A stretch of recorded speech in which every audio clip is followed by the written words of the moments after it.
Let's give it up for the Circus Juventus one more time, please. Yes. And give it up for the Saint Paul Almanac, which is for yourself. Welcome, welcome, welcome to the nines. That sounds like what, 9, but the event is to the 9. So welcome to it. It's a pleasure to have you all here. My name is Ibe, and I'm going to try to be as minimal an interruption as possible, but I'll be between the sets here tonight. So, first, we would like to thank Circus Juventus and the cartoonist, Libby Alm, Jenna Ober, Kate Schuler, and the coach, Chimji Haltehu and Kim Thompson, executive assistants to the co-founders and executive directors, Dan and Betty Butler. Let's give them a round of applause, please. And without wasting any time, of course, make sure you read Deb's story in the Almanac. She talks about this very, Circus Juventus stuff. So make sure you read that. And also for this evening, we're going to have our very own DJ Kool Hakeem spinning all evening. Let's give it up for him. You know? And we are on a very tight timeline, so I'm not going to ad-lib much. Even if I try to, I'm not that funny, so I'm not going to do it. So let's, first, I would like to invite Lisa Yankton, one of the community editors for this very almanac that you all have in your hands. And Lisa will come say a couple of things and read her piece about the Dakota Moon. Ladies and gentlemen, please, let's welcome Lisa Yankton. Good evening and welcome to the Saint Paul Almanac book party, book publishing party. Welcome to Saint Paul. Tonight I'm going to read you my piece on the Dakota moons. And as you know, if you've noticed outside, we have a full moon. And it's also the Mooncake Festival, so it's all in sync and going along with the universal wave. So the Dakota moons is the Dakota legacy of our land. At the beginning of each month of the calendar, we've added the Dakota moon for that month and its description. Dakota is the language of the land in the Saint Paul and Minnesota area, and that is why it is included in the Saint Paul Almanac. The Dakota language has been connected to this land and environment for thousands of years. The Siouan language once stretched from Saskatchewan to the Gulf of Mexico and from the Rocky Mountains to the Great Lakes and the Carolinas. The Dakota people have planted spiritual roots in this land. These Dakota spiritual roots have solidified and provide the key to understanding this land and environment. The Dakota language is beautifully lyrical and descriptive. Historically, the Dakota moon is connected to a Dakota woman, both physically through her body and spiritually by her offering a prayer, gift of tobacco every new moon for the protection of her family. Each Dakota moon describes what happens in nature during that time of the year, and thus the moons are part of the philosophical framework of the Dakota worldview of the cyclical nature of life, from the signal to pick dark ripened berries, to when trees make the popping sound from freezing ice. And I'll read you a few of the months. I won't read all of them. Wi Otehiwi, the hard or difficult moon. It's January. Wichatawi, the raccoon moon. That's February. Ishta Wichayaza, the moon of sore eyes. That's March. Marachatawi, the moon in which the geese lay eggs. That's April. Wepiwi, the planting moon, and that's May. Thank you very much. And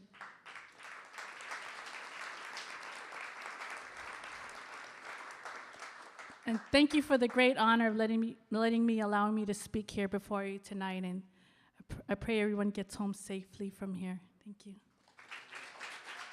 So proud to say I'm one of the community editors, and we spend, almost a year, it feels like, but, not in a bad sense, but we spend a long time reading your stories and selecting them, and I'm always amazed at how much I learned about St. Paul and beyond, learn about the world through this spectrum, this city we all share, and that was one of the things I didn't know. At least I didn't know that about January. Now I know, and it is, I agree, it is a very hard month. It is. Next, I would like to invite our very own St. Paul poet laureate, Carol Conley, to come share a few words with us and share a poem or two with us. Ladies and gentlemen, Carol Conley, please. Thank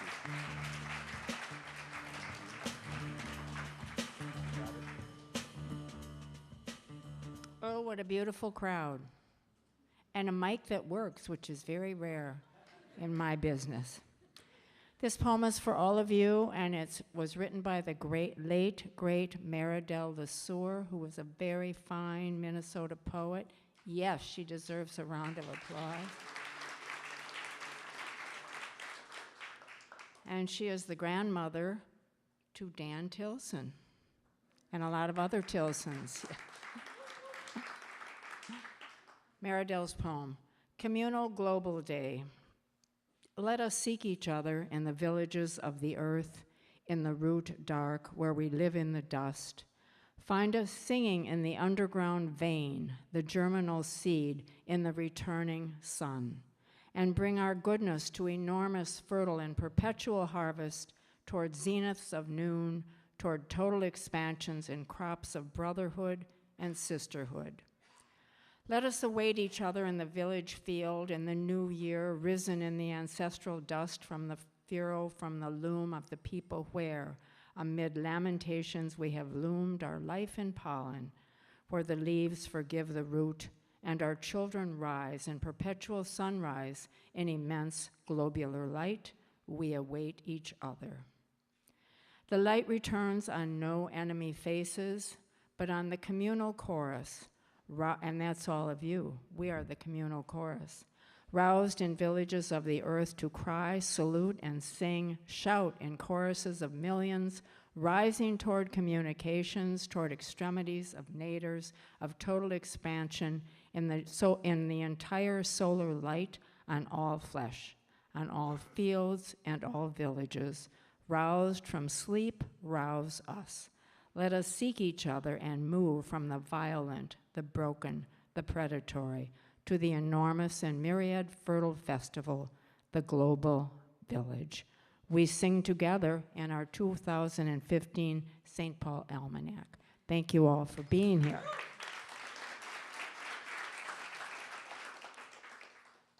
Next, I would like to invite the Executive Director of the Saint Paul Almanac, Kimberly Nightingale, to come say a few things to us all about this wonderful book that we celebrate today. Ladies and gentlemen, Kimberly.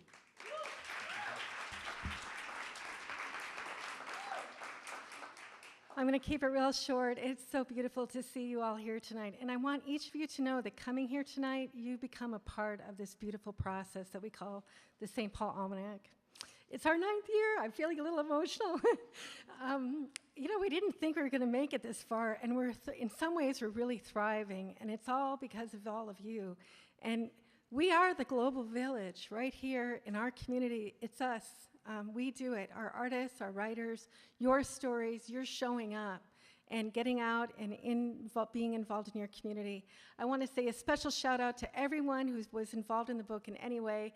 I see the beautiful artist Ricardo Levins Morales in the room. Let's give him a big shout out.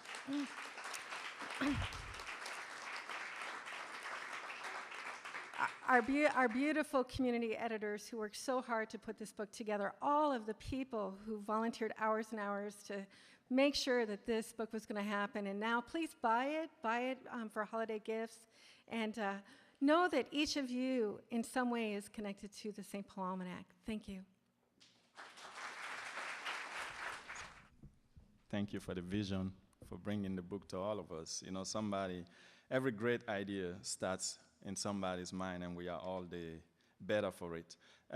Next, I would like to invite the chairman of the board, Metric Giles, to come say a few words to us, please. Metric. Let me get on this mic. All right, all the red roses, stand up, please. All the red roses. All right, stand up. All right, thank you, thank you.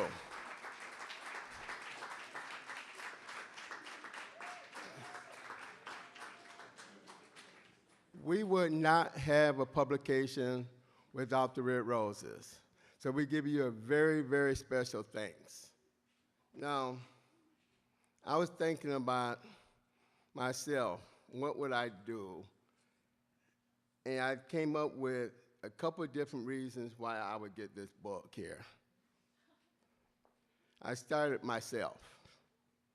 Some for my children, something for a shelf collection, 2 for a gift to a friend, 2 to a gift to a relative, opportunity to make a friend,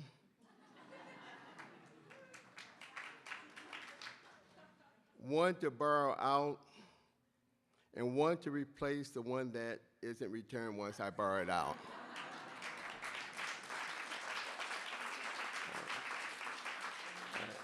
So this box at my feet is my 11 books that I'm going to purchase, right? So what I'm asking everyone else is develop your own list and think of all the reasons why this book is so special. I think we all have our own reasons, and if we look around this room tonight, it tells you the reason. This is a super great publication. So one of the things that isn't happening is the financial piece that goes along with this. So I have to say that I'm asking people to do 2 things. 1, make some extra donations, buy some extra books, but even more importantly, tell the city of St. Paul that they have a treasure, a gem, and they do not want it to go away. And make sure that happens. Thank you very, very much. There are many things in the book, and one of the things I also like is every year we honor 1 or 2 people that means something that are very important to the city of St. Paul. And this year, the book is dedicated to 2 such individuals, Ken Tilson and Joseph Mjini. So we're going to invite Dan Tilson over here to come say a little bit about Ken. Then after, we'll invite Joseph to come share a few words with us too.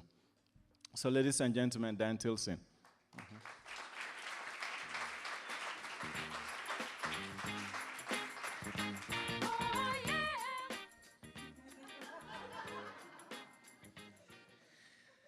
Well, my dad loved St. Paul.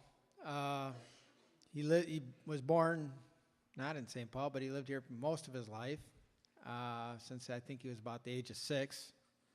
But he loved everything about St. Paul, and he wrote about it. In previous almanacs, you'll find some of his stories. I wrote something about my dad, so I'll read that if it's not too long, if I can see it. Should have brought my glasses. Kenneth Earl Tilson would keep informed about the goings-on locally, nationally, and around the world. Every day, he would read the paper, he'd listen to the news, he'd debate with friends and colleagues. And when the internet arrived, he used that too. He continually wrote advice to representatives, congressmen, and the president, telling them what they were doing right and what they were doing wrong. What they needed to be doing and why. He worked for, supported, and gave advice, money to many people as he could. He followed their convictions. People who worked to make a difference in the world. He worked to make a difference in the world and supported people who would stand up. He spoke out. He believed that what we have, not only freedom of speech, but we as a people have a duty to speak out against injustice and even go to jail if needed.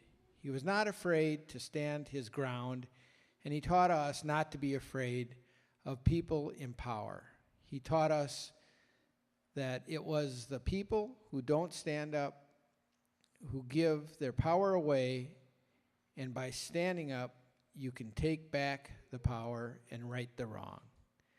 Dad was about change. He embraced change. He worked for change, and he lived for change. He worked to change injustice to justice, wrong to right, and war to peace. Our hopes, dreams, and desires have changed forever with his death, and I know with his death he changed all he touched. I feel the change Dad bestowed upon us lives within us. So take the hard road. Speak out. Be fearless. Be brave. Speak up. Raise your voice. Embrace change. Do what is right. Don't settle for the easy road. Live for change.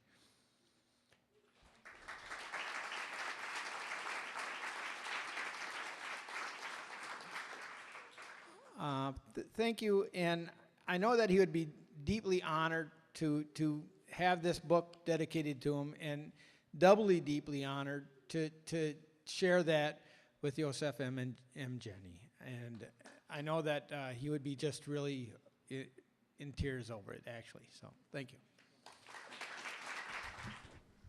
Good evening. My name is Yusef Mjani, and those of you who know me know that I seldom speak and rarely have much to say. And having never learned how to be brief, I'm going to talk fast. First, I would like to thank Almanac for the privilege and honor, very humbling, of having the book dedicated to me as well as that of an old friend, Ken Tilson and his family. Thank you very much, Dan. It's my privilege as well. I want to thank the board of Almanac. Have you been to any event that is as representative as this one tonight? Of the many different neighborhoods, ethnicities, people, ages, and the beauty and diversity of the city of Saint Paul. That's what Almanac is really all about, providing light where darkness need not exist.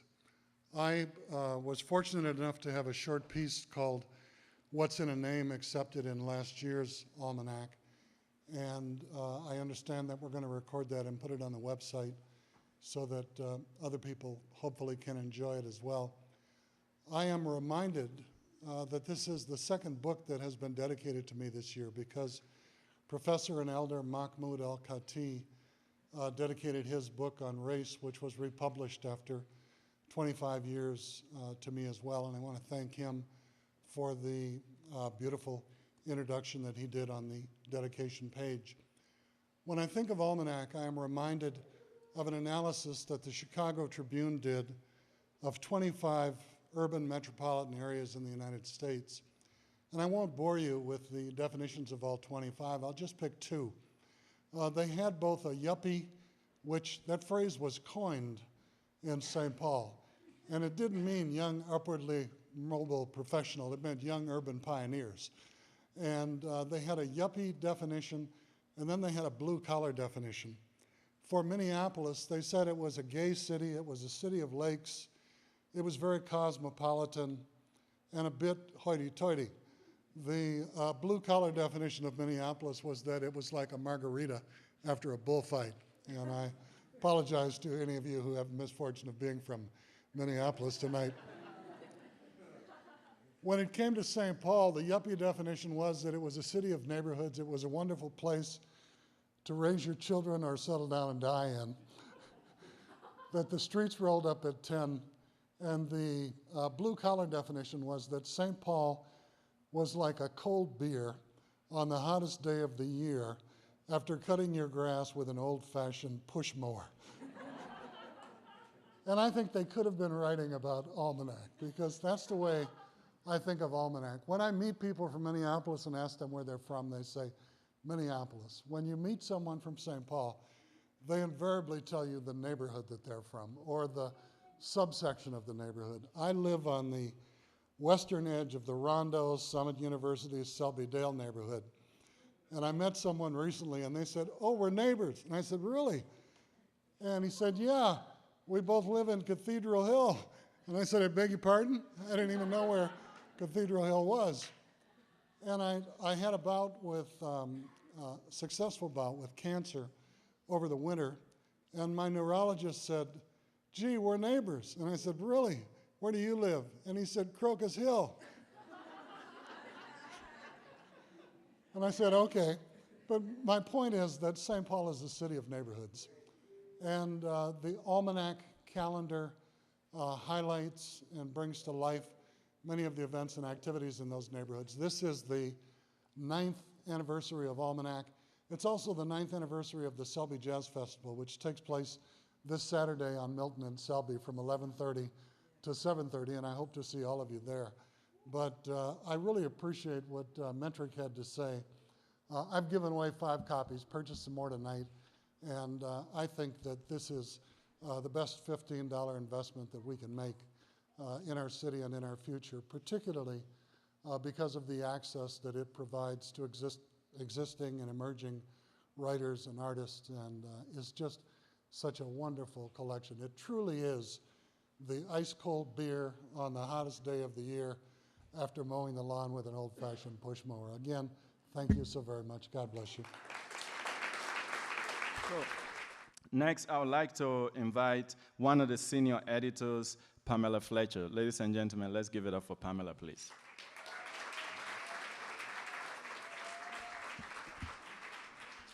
Good evening, everyone. This is our book. Isn't it beautiful? I'm really glad to see Youssef. I haven't seen him in such a long time, and last year when I saw him, I hadn't seen him for decades. So it's just wonderful to see you. Many blessings to you and your daughter.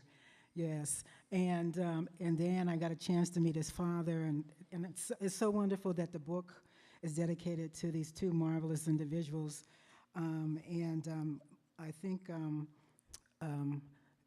Elder Mahmoud El-Khati is in the house. So I really want to acknowledge his presence as well, because these are our treasures of our community. So I just wanted to say that.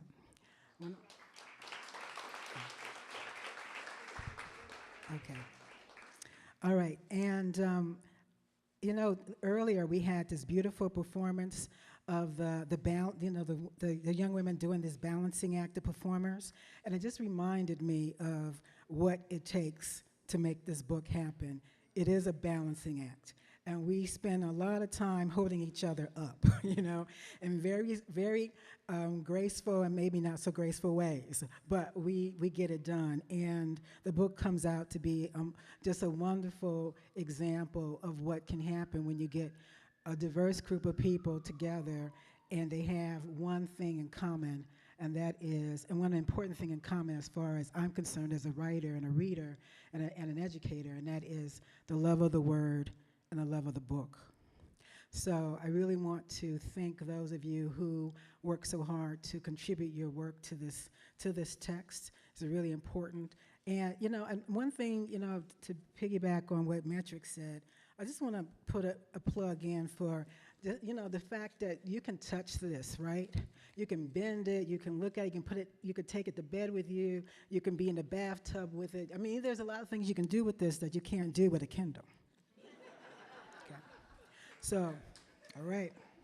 So it's really important that we keep the book alive and that you support it and that you do make your own list. Buy a bunch of books, give them away. You know, $15 a book is probably one of the least expensive things that you can do, and you get a big bang for the buck.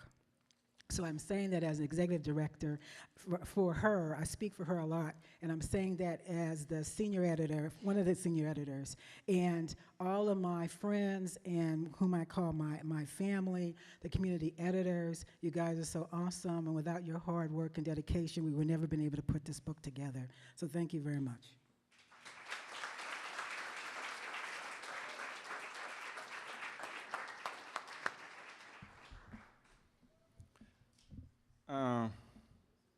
A lot of thoughts were going in my head listening to Pamela speak, but just along the lines of how the book comes together and what the Saint Paul Almanac does, because in addition to publishing this book, the Almanac also, as a lot of you know, puts on a lot of different events in Saint Paul all year long. And also, we have a very robust website that I would like to invite Mike up here to come talk to say a couple of things about the website.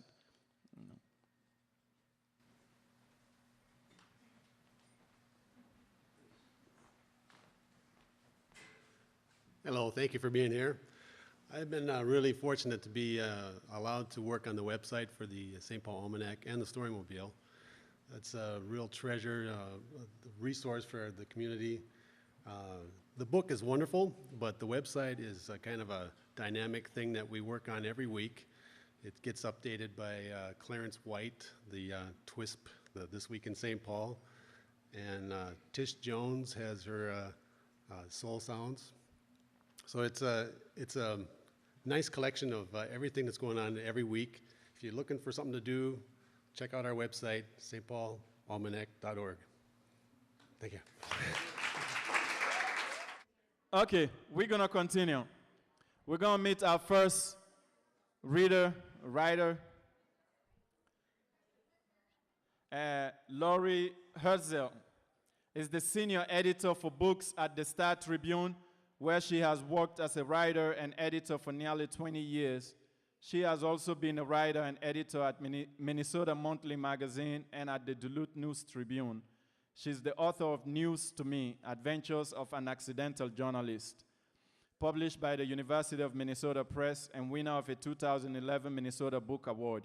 So ladies and gentlemen, please, let's welcome Lori Herzl. I live in Como Park, and this morning when I was walking my dogs, I saw a fox running across the grass. Is this wrong? Which I thought was a good sign, because the piece I'm going to read to you is about a fox that I saw there last fall. It's called Red of Tooth and Claw, and it's not too long. It's not a poem, it's an essay. Red of Tooth and Claw. This year's cold spring wasn't good for much, but it was good for keeping track of the baby animals in Como Park. With no leaves on the trees until early June, I could monitor owlets on a branch every morning. And with no undergrowth in the woods, 6 fox kits were on full display as long as you knew where to look. It was late April when neighbors alerted me to the kits. Their underground den ran beneath a walking path in the woods, with entrances at the bottom of the slope on either side. I liked to imagine the cozy fog of warmth and fur and smells and life that lay just inches under the feet of oblivious passers-by. Some mornings I watched the kits from a distance as they tumbled about right outside the den, playing like puppies. Other days they poked their heads out of the hole and looked around, just their pointed ears and bright eyes visible. Most were skittish and dived back inside when they saw me, but one was bold. He seemed to like the sunshine. He had big ears, long black stockings, and a thick, bodacious tail. And I was struck by how feline he was, yet at the same time how canine. He toyed with a scrap of rabbit skin, shaking it in his jaws and worrying it. He hopped up on a fallen log and sat nicely while I took his picture. Then he lay down in a sunny patch of dirt and fell asleep. I worried that he was careless. I was no danger to him, but the hawks, owls, and eagles were, as was the coyote I had seen streaking through the park early one frosty morning. I did not want to think of him getting eaten. The weather eventually warmed and the fox family vanished, their den perhaps too public, now that the bicycles and the woods walkers were back.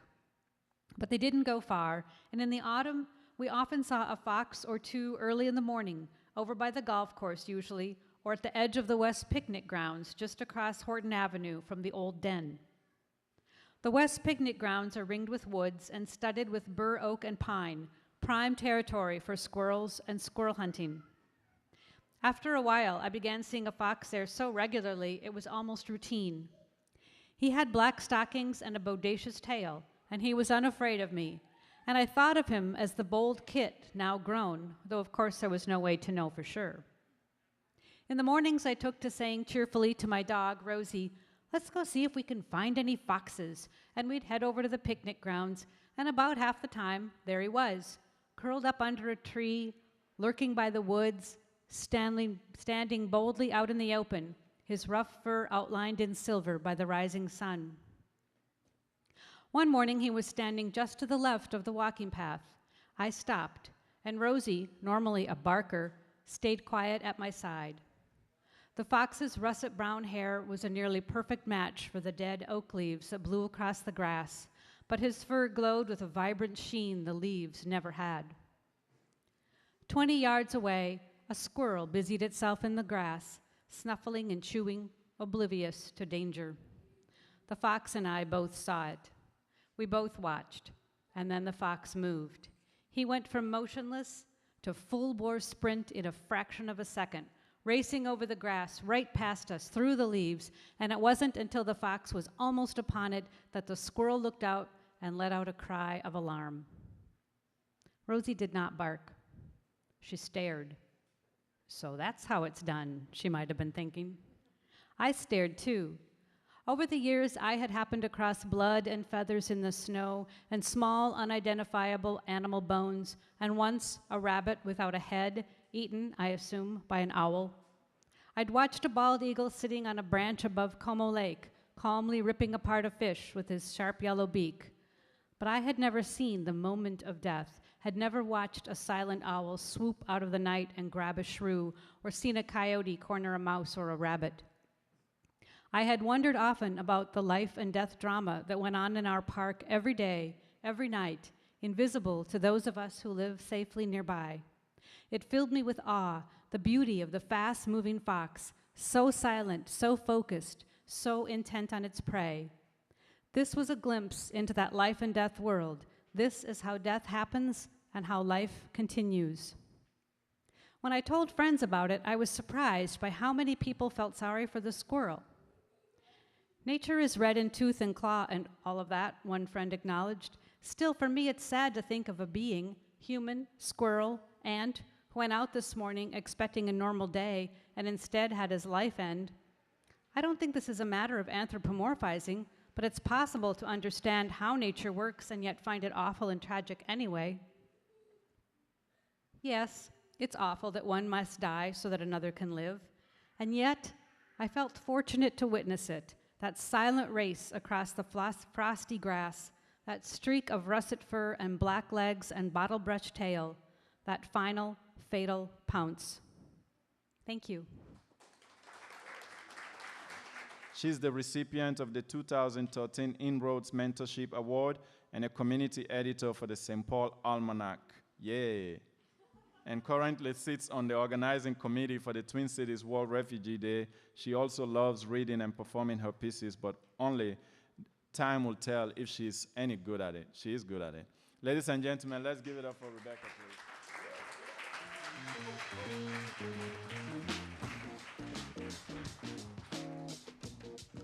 Thank you for coming tonight. I was a part of the community editors board that selected the stories that go into here. So I can honestly say that when I look at this is a labor of love.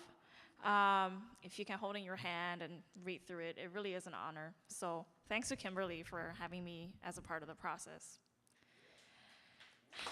And everyone else. There was a lot of people. So my piece is on page 3. If you want to read along, feel free to turn to page 3. If you don't, that's fine too.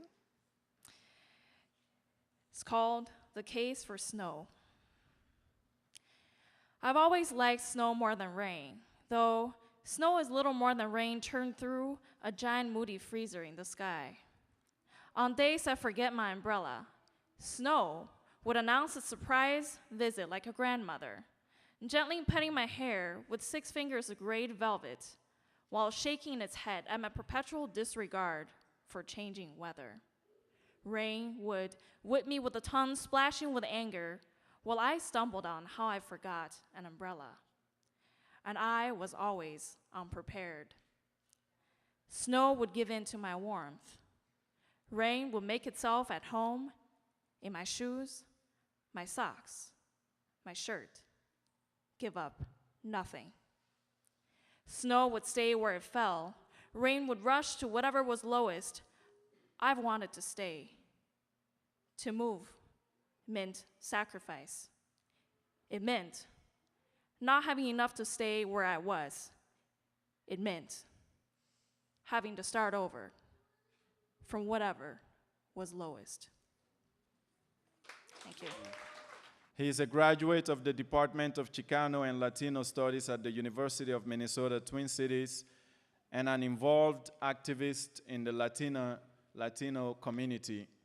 He writes about fatherhood, the duality of 2 cultures in English, Spanglish, and Spanish, and issues pertaining to his community and life experiences. Ladies and gentlemen, Rodrigo Chavarias Sanchez, please. My name is Rodrigo Sanchez Chavarria. My poem is on page 100, and all the noise you heard in the background, that's my son. So it's way past their bedtime, all three of them, my kids, and so I'm going to read this. And I first wanted to say thank you for this event. Thank you, everybody in the Almanac putting together, for accepting people's stories and letting us tell us. I think that's very important, and it's crucial. I live in the North Como neighborhood, or North End, but usually I just tell people I live behind Halftime Rec, and they really know where I live. So, and we've been living in that neighborhood for a long time, and I really enjoy that aspect of the neighborhood and the closeness to it. So this is called Where Are You From? It always starts with a simple question, and it ends with bruised egos and temples. You see, this question, it's not that simple to answer. So when they ask me, where are you from? I reply, I'm from Saint Paul, baby. Midway. Then the question usually turns for the worse when they ask me, no, where are you from? And I say, from my mom's belly. My mama's belly. But then my nerves get tested when the other, no, where are you really from? Trying to point out that we are different. So this is my reply. I'm from the depths of La Pachamama that nurtured my soul. I'm from El Sueño del Pongo, a story that never grows old. I found the exit out of the labyrinth of solitude, but I'm still trying to find myself. I'm from the Puerto Rican obituary and the Spanglish national anthem. I descend from the blood of Tupac Amaru and the breeze from Los Andes. And I've seen with these eyes the destruction that your question brings. So aquí, ya no mandas. I am from the love poems de Neruda and the descriptive details of home from Marco Martos. I am from the last breath of Martí and the definition of self from Malurista. And it's because of them that I feel indebted to the ones who paved the way for me. From the deaths in 1821 for independence of Peru and El Salvador, the Alamo in 1836, the Treaty of Guadalupe Hidalgo in 1848, the Spanish-American War in 1898, the Mexican Revolution of 1910, and the Zoot Suit riots of 1943. I am from the ink that wrote the letter declaring a state of war in Chiapas. I am created from the fear that I will never belong, and the fact that though I am here, this place was never my own. From the breath taken away from the indigenous who never asked to die to feed the hunger of greed. I am from every person.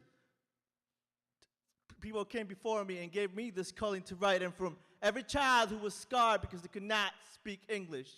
So this is who I am, and this is where I come from. So look into my eyes because my words don't lie, and tell me, where are you really from? Thank you. Next, we have Douglas K. Limon.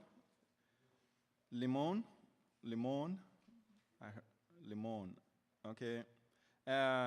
Douglas, enrolled member of the Oneida Nation and a descendant of the Leech Lake Band of Ojibwe, has been creating authentic Native American art for 53 years. He is a co-founder and former chairman of the Minnesota American Indian Chamber of Commerce, established in 1986 to expand the economic opportunities for American Indian entrepreneurs. Doug is married with 4 children and lives in White Bear Lake, Minnesota. The First Peoples Fund has recognized him with the 2014 Jennifer Easton Community Spirit Award. His son, Gavino Limon Dikinagan, that means cradle board, is on exhibit at the Science Museum of Minnesota in Saint Paul until sometime in 2015. Ladies and gentlemen, let's give it up for Douglas, please.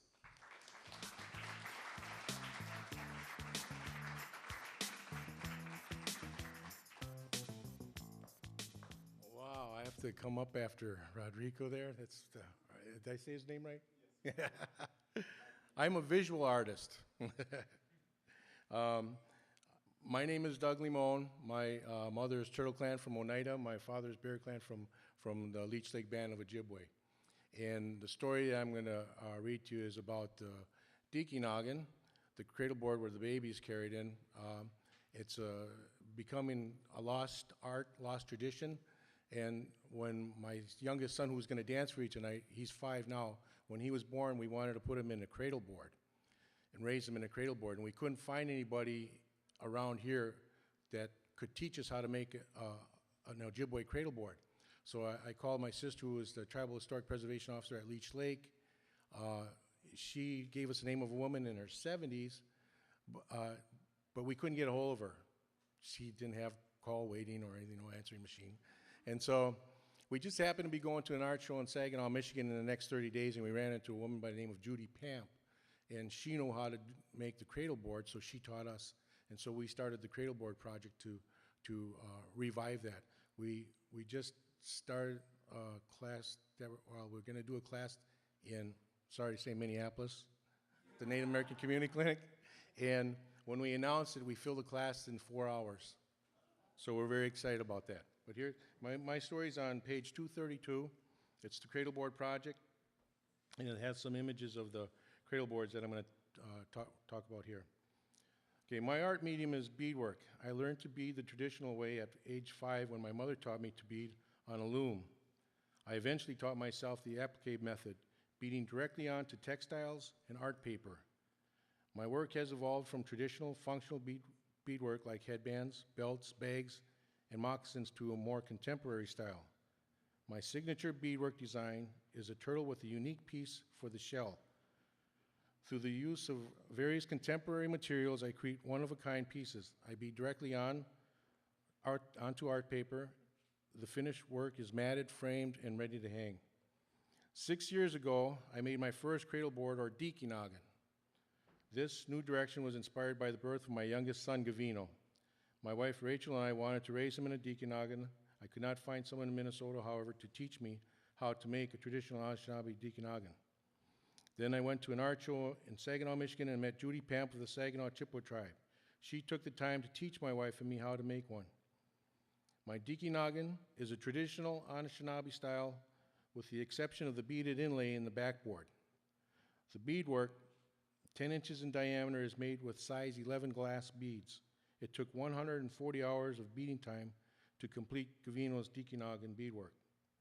My wife and I started the cradle board project to pass this knowledge on to our community, and we have been asked to teach a class on making Deaky-Noggins at the Leech Lake Tribal College. And we've done that. I teach beadwork in my home and at the White Bear Lake Center for the Arts. I also received the Minnesota State Arts Board grant to create 4 Deaky-Noggins. The theme of these beadwork designs is the 4 seasons, and each beadwork design has a special meaning. The autumn maple leaf is a tribute to Judy Pamp and the Saginaw Chippewa Indian tribe for teaching me how to make the Deaky-Noggin. The winter cardinal has a personal significance to me because my father used to say he will return as a cardinal to watch over us. The spring monarch butterfly was chosen to shed light on the alarming decline of the monarch butterfly population. This decline is due to the loss of habitat on the monarch migration route. Monarchs lay their eggs on milkweed, and the patches of the plant have rapidly disappeared. My message to everyone is to plant milkweed wherever you can. Finally, the summer blue crane. When I decided to use a crane for the summer season, I was undecided on what color to make the crane, and I thought about it for weeks. My son Gavino, who's age 4 at the time, insisted the crane should be blue. I heard him, but I wasn't listening to him. When I completed all the beading I could before starting on the crane, Gavino repeated, make the crane blue, expecting him to say, because it's my favorite color. I asked him why he wanted me to make it blue. He surprised me and said, because that's the color of the crane I had in my dream. That convinced me. I took Gavino to the store and let him pick out the right color blue. That is why the summer crane is blue.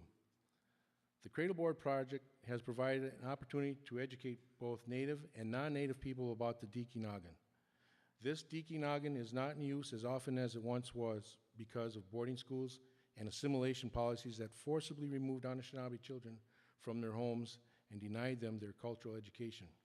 My hope is that a tradition benefiting the growth and development of our babies will survive and prosper as it once did. That's my story. Thank you very much. And thank you, everybody that has had a hand in putting this together. This is an amazing, amazing book. Thank you.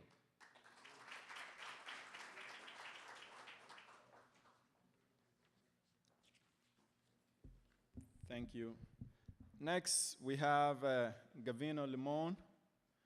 Gavino is 5 years old. He was named after his great-grandfather, Gavino Limon, who immigrated from Jalisco, Mexico, and after his uncle, Joseph Lemon, his Onyeda on Ojibwe. His Onyeda name is Dewadagode, meaning moccasins are standing up. And his Ojibwe name is Mikinak, which means turtle. He has danced in powwows since the age of 14 months. He loves to talk, sing, write poetry, draw, drum, and dance. And he asked that his mom, Rachel Lemon, read his piece, and he will perform a dance to go with it.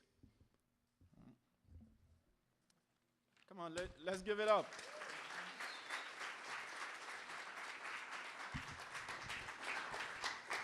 I just want to say on behalf of our family, thank you so much to the Saint Paul Almanac, all the people that worked very hard on this, and all of you for being here.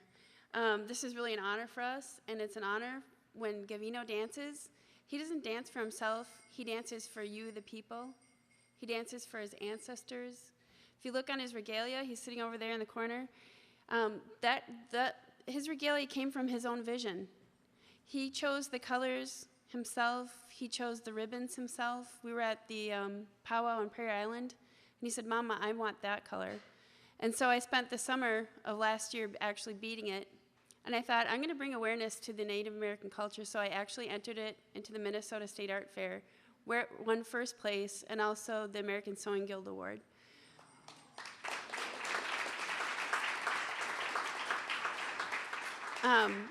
And so Gavino, when he dances, as I mentioned, his Ojibwe name means Mikinak, and so if you look on his regalia, we actually beaded the scoots of the turtle in honor of him. And then on his headband, you'll see kind of like a symbol that shows thunder, and that's to represent the Thunderbird. He is from the Bear Clan of Leech Lake and the Turtle Clan of the Oneida. And he honors my husband and myself when he dances by wearing feathers that were given to us at our naming ceremony. And so I would like to read to you the poem that he actually recited to me one night when he was going to bed. And I think this really emulates Gavino. And you'll see when he dances, you'll feel the spirit of him and his ancestors and all of us together. If you look on page 185, the title of his poem is "My Shine Will Go to the Spirits." When I dance, my shining comes to the spirit. I hope my shining self comes through, because I want to be a shiny boy. When a bird dies, I will take the feather and shine and dance. My shine will go to the spirits. All right. Ready for Gavino.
Wow.